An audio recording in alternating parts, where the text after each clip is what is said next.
the power of greed and the ethics of wealth. In the next few minutes, we will explore the concept of greed and its relationship with poverty and wealth.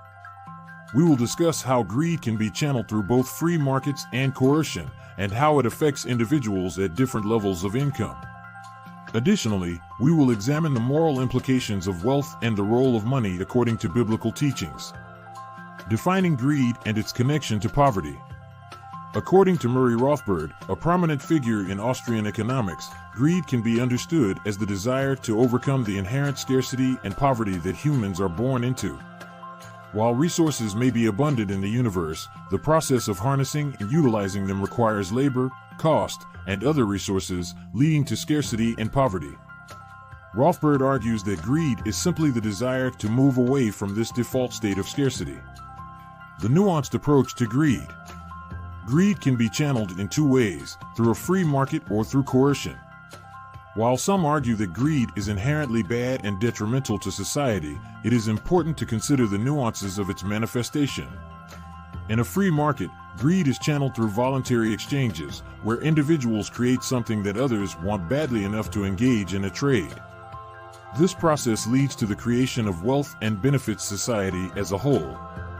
However, when greed is channeled through coercion, such as government regulations or redistribution of wealth, it becomes a force of evil, as it relies on force rather than voluntary exchange.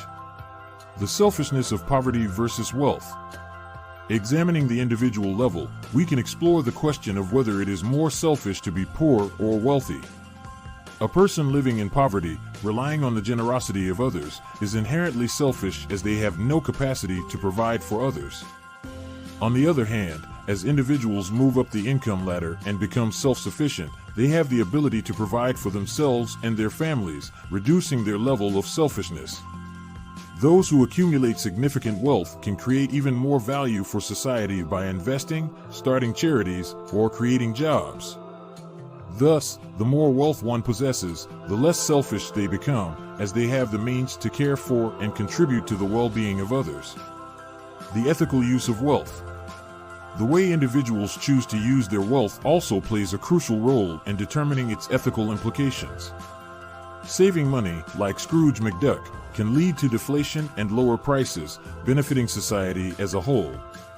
Spending money voluntarily redistributes wealth and allows others to benefit from the wealth created. Investing money in businesses and ventures that generate wealth for others is a form of capital allocation, which contributes to the overall prosperity of society. The biblical perspective on money. Contrary to popular belief, the Bible does not promote socialist or communist ideals. Instead, it encourages goodness, generosity, and the importance of private property and wealth generation.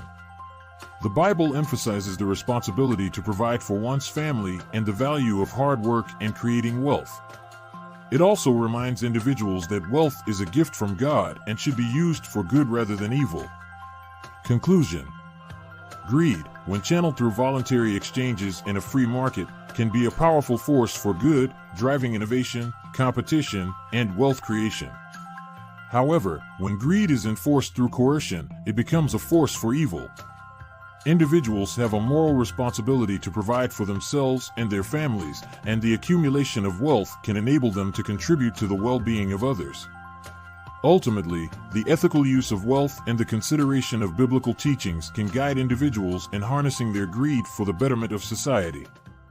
As always, do not forget to like and subscribe to our channel, All Things Money, to see more content like this.